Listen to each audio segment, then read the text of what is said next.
You never really understand a person until you consider things from his point of view, until you climb into his skin and walk around it.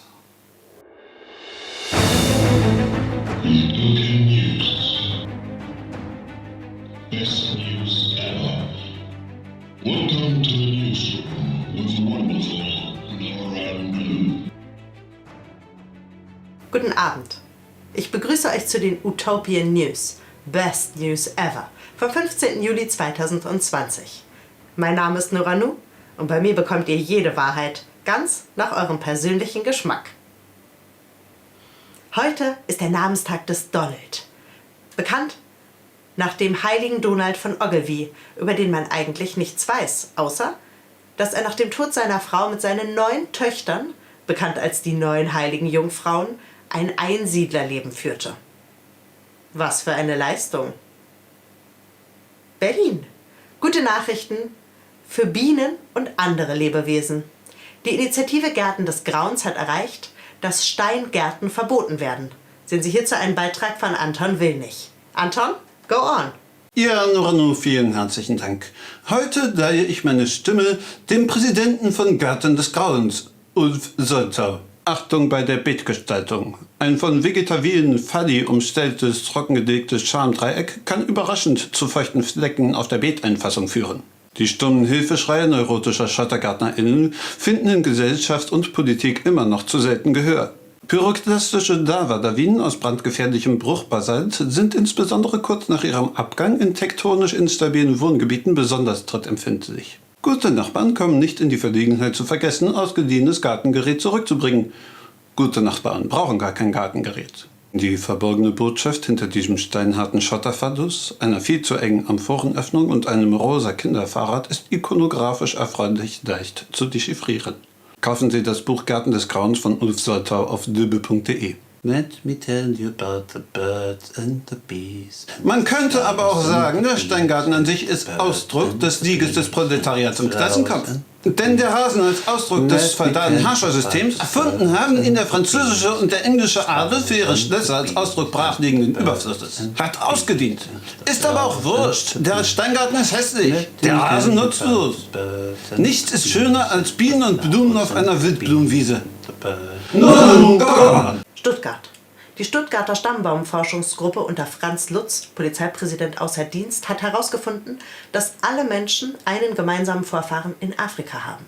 Dadurch ist innerhalb der Stuttgarter Polizei eine Debatte entbrannt, wie künftig mit dem Racial Profiling umzugehen sei, da aus Sicht der Polizei nun alle Menschen nur Kanaken seien.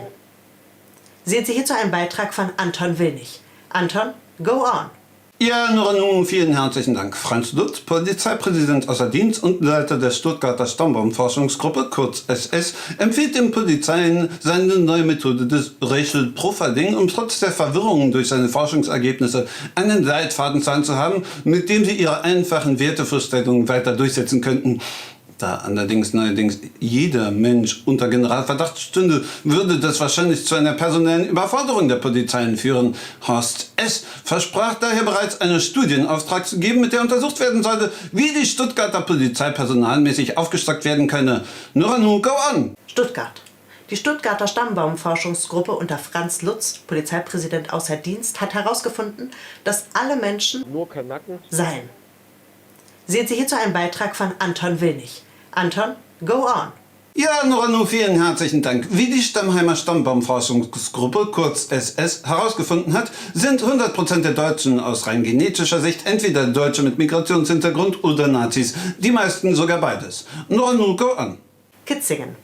Gute Nachrichten auch für alle Hamster- und Entenhasser.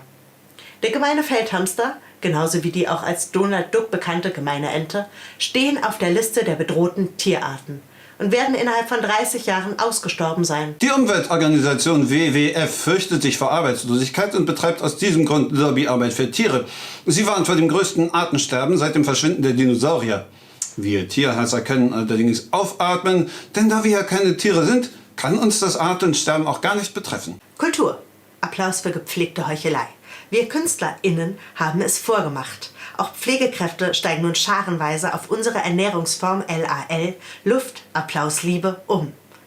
Während andere mit Hilfe von veganen Kochbüchern oder im Fitnessstudio hart arbeiten, um abzunehmen, bekommen Pflegekräfte ihre schlanke Linie jetzt zum Nulltarif. Budapest. Weil Horst S. seine Sandkastenfreunde Victor O. und Erdo G. nicht überzeugen konnte, mit ihm das Spiel Plumpsack Dreht euch nicht um, denn der Plumpsack geht um. Wer sich umdreht oder lacht, kriegt den Buckel vorgemacht. zu spielen, wird jetzt in Europa weithin das reichlich altbackene Spiel Wer hat Angst vorm schwarzen Mann? Niemand! gespielt. Ankara. In der Türkei wurde gestern der Tag der Demokratie und der nationalen Einheit begangen. Sehen Sie hierzu einen Beitrag von Anton Willnig. Anton, go on! Ja, Nuranu, vielen herzlichen Dank. Wie war das? Tag der Demokratie und Einheit in der Türkei? Ja, das ist ein guter Witz. Nuranu, go on! Virgin Islands. Der Satiriker Donald Trump kann seine Steuerunterlagen leider nicht mehr finden. Um Konflikten mit der amerikanischen Steuerbehörde IRS aus dem Weg zu gehen, erwägt er nun ebenso wie sein Satirikerkollege Kanye West eine Präsidentschaftskandidatur. Best Werbung ever. 83% der Unternehmen können ihre Steuern nicht bezahlen. 83% der Unternehmen sind gezwungen, steuerpflichtig zu werden. Helfen Sie uns, dass wir unsere Steuern bezahlen können, damit wir nicht zu Steuerpflichtigen werden. Kaufen Sie Ticket-Äquivalente unter tsmgo.radebade.de. Madurai, Indien. Gestern wurde weltweit der Nicht-Binär-Tag gefeiert. Sehen Sie hierzu einen Beitrag von Anton Willnig. Anton, go on! Ja, Nuranu, vielen herzlichen Dank. Jungs haben einen Penis und Mädchen eine Vagina. Wer einen Penis hat, ist ein Junge. Wer eine Vagina hat, ist ein Mädchen. So definiert es die westliche Tradition im Kreissaal. Das ist das binäre System, wie der Binärcode in der Informatik 0 und 1. Aber ist das alles? Wir von The Show Must Go On finden, zwischen den Geschlechtern liegt nicht nur eine Grauzone, nein, es liegen alle Farben dazwischen. Und diese lassen sich frei kombinieren und zusammenstellen. Und auch wenn Sie mich vielleicht als Cis-Mann und Nuranu vielleicht als Cis-Frau wahrnehmen, heißt das nicht, dass wir uns selbst so wahrnehmen. In diesem Sinne feiern wir mit Ihnen heute nachträglich den Non-Binary Day. Ein Tag für alle, die sich nicht mit den traditionellen Geschlechterrollen oder Bildern identifizieren können. Nuranu, go on!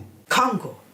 Zum 60. Jahrestag der Unabhängigkeit des Kongos hat der belgische König Philipp um Entschuldigung gebeten für die Akte der Gewalt und der Grausamkeiten, die unter seinen Vorfahren, unter Leopold II. Begangen wurden.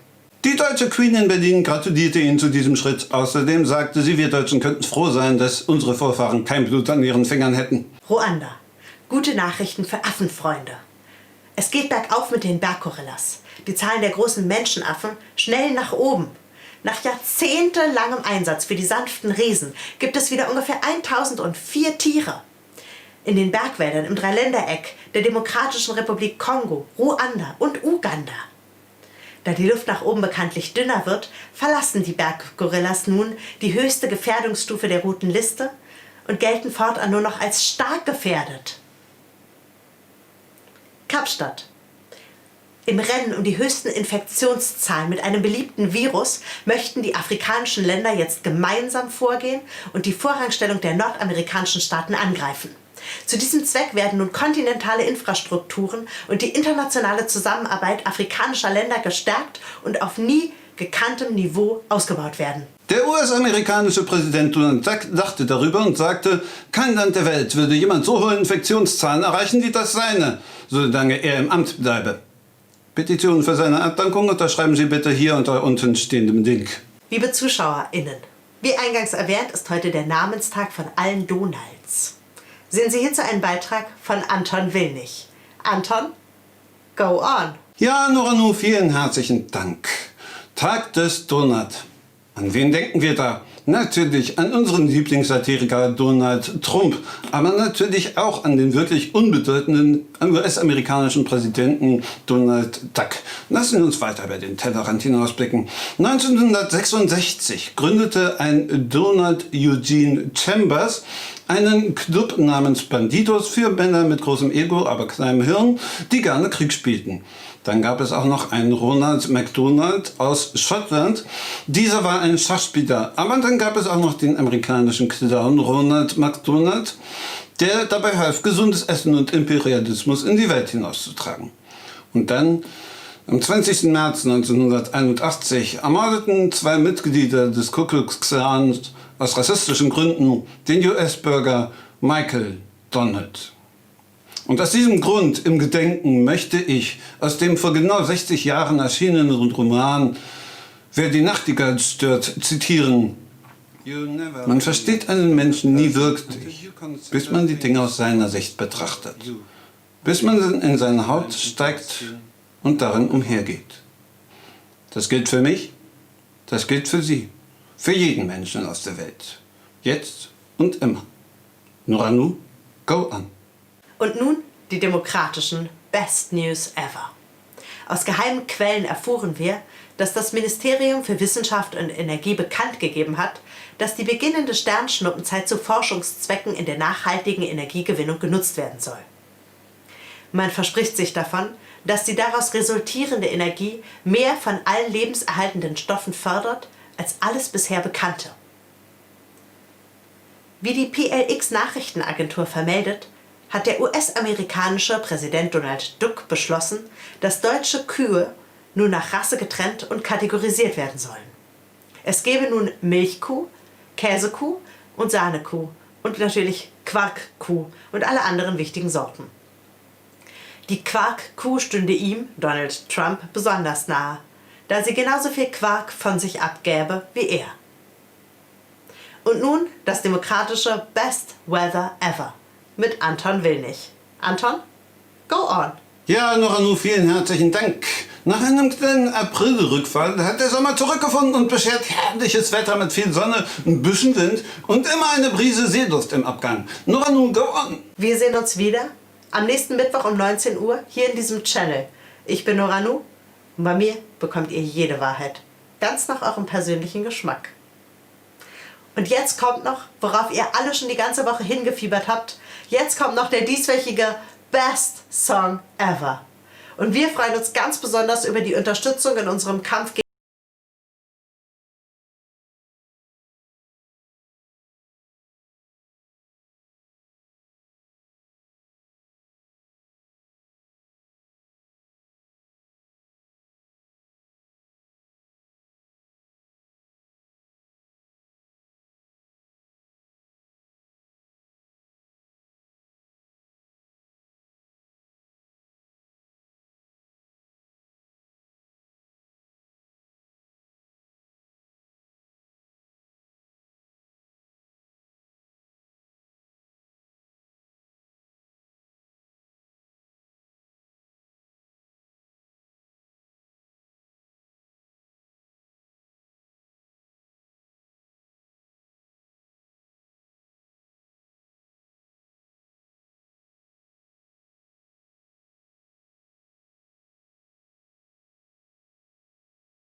Filmt er schon?